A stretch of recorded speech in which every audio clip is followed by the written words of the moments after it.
Mereka tidak akan pernah menyangka bahwa aku bersamamu saat penculikan itu terjadi. Meskipun kau cacat, tetapi kau sangat cerdas. Kau memiliki banyak rencana untuk mengalahkan Mira dan Vidya.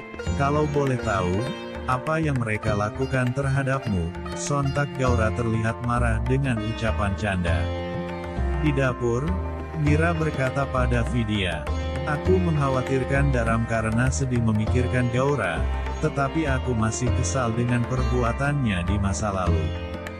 Vidya menjawab, "Kau jangan khawatir, jika kita melihat Papa mengambil keputusan yang salah, maka kita akan menghentikannya." Mira merasa lega dan menghabiskan minumannya.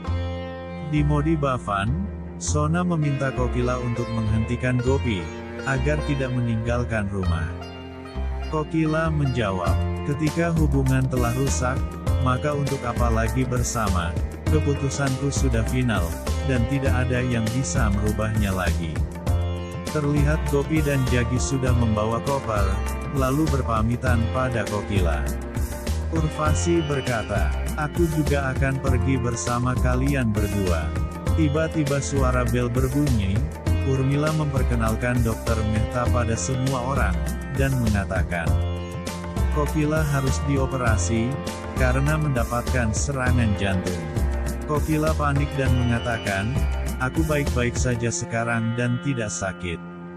Perdebatan pun terjadi antara Urmila, Kokila dan Jagi. Urmila bersikeras ingin membawa Kokila ke rumah sakit, untuk melakukan operasi. Kokila pun akhirnya berkata jujur, bahwa dirinya tidak terkena serangan jantung. Jagi bertanya, bagaimana itu bisa terjadi? Kokila menjawab, itu hanyalah sebuah drama. Semua orang terkejut mendengar pengakuan Kokila. Di Surya Vansi Bhavan, Gaura menegur Canda dan berkata, "Jagalah bicaramu, dan kau harus tahu batasan." Canda menjawab, "Aku hanya ingin tahu, kenapa kau ingin membuat masalah dengan mereka?" Gaura berbohong dan mengatakan, "Mereka telah menghancurkan hidupku, dan membuatku cacat. Itu sebabnya aku kembali untuk menulis akhir ceritaku. Aku sudah mengambil liburan panjang sebelum mengakhiri lembaran kehidupan, dan sekarang bab terakhir Mira dengan Vidya akan segera dimulai. Aku akan mengorbankan Daram tanpa berpikir lagi," ungkap Gaura. Canda merasa takut dan bertanya, "Apa yang akan kau lakukan?" Gaura menjawab, "Sesuatu yang tidak akan pernah orang lain bisa memikirkannya."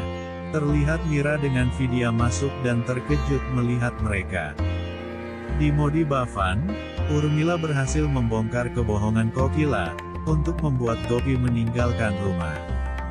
Gopi sedih mendengar semua itu dan berkata, "Jika kau menginginkan aku pergi, maka aku akan meninggalkan rumah ini, dan kau tidak usah berbohong seperti itu." Urmila, Sona dan yang lainnya meminta Gopi untuk tidak pergi. Gopi menyentuh kaki Kokila dan berpamitan, namun tiba-tiba Parak menghentikan, dan berkata, "Kau tidak akan pergi, karena ini adalah rumahmu juga." Gopi menjadi terharu mendengar keputusannya. Parak berkata, "Rumah ini dan anggota keluarga, tidak lengkap tanpa kehadiranmu. Aku Parak Modi, pemilik Modi Bhavan memutuskan, tidak ada yang akan memaksa anakku dan menantuku pergi dari sini." Kokila kaget mendengar Parak bicara hal seperti itu, sedangkan Urmila memuji dan mengatakan, Parak sudah melakukan keajaiban hari ini. Di tempat lain, Mira dan Vidya melihat Canda sedang memijat kaki Gaura. Mira bertanya, "Apa yang kau lakukan?" Dengan nada sombongnya Canda menjawab, "Mertuamu berteriak kesakitan, sehingga aku datang dan membantunya." Canda pun keluar kamar, dan berpikir bahwa Mira dengan Vidya tidak mendengar ucapan mereka. Keesokan harinya, Daram, Mira, Sravan dan Vidya sedang berada di meja makan. Sravan bertanya pada Vidya, "Apa kau sudah memberi makan nenek Gaura, dan memberinya obat?" Vidya mengatakan, Ya tentu. Daram marah besar dan berteriak. Kenapa kita harus mengurus orang seperti itu? Apa kau lupa yang pernah dia lakukan? Daram nampaknya memiliki firasat yang kuat, bahwa sebenarnya Gaura tidak akan pernah berubah, bahkan memiliki niat untuk balas dendam pada Mira dan Vidya, namun mereka tidak menyadari itu. Sravan merasa tidak enak hati dan berkata, "Aku merasa bersalah membawa nenek Gaura ke rumah, sehingga membuat papa marah, tapi aku juga tidak bisa menelantarkan nenek begitu saja." Vidya menenangkan perasaan Sravan dan meyakinkan, papa pasti akan segera mengerti. Di satu sisi, Gaura sedang merencanakan sesuatu dengan Canda, dan berpikir bahwa sebentar lagi Vidya dengan Mira akan hancur.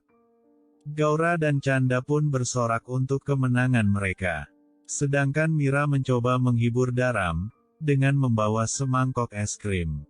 Daram berkata, "Aku sedang marah, dan jangan ganggu." Mira menjawab, "Benarkah?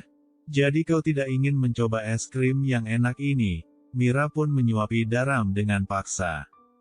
Tiba-tiba Canda datang mengetuk pintu dan beralasan, ingin bicara sesuatu dengan Mira. Mereka pun akhirnya keluar kamar, lalu Canda memperingatkan Mira untuk menjauh dari Daram. "Jika kau semakin dekat dengan suamimu, maka kau akan semakin jauh dari calon anak-anakmu."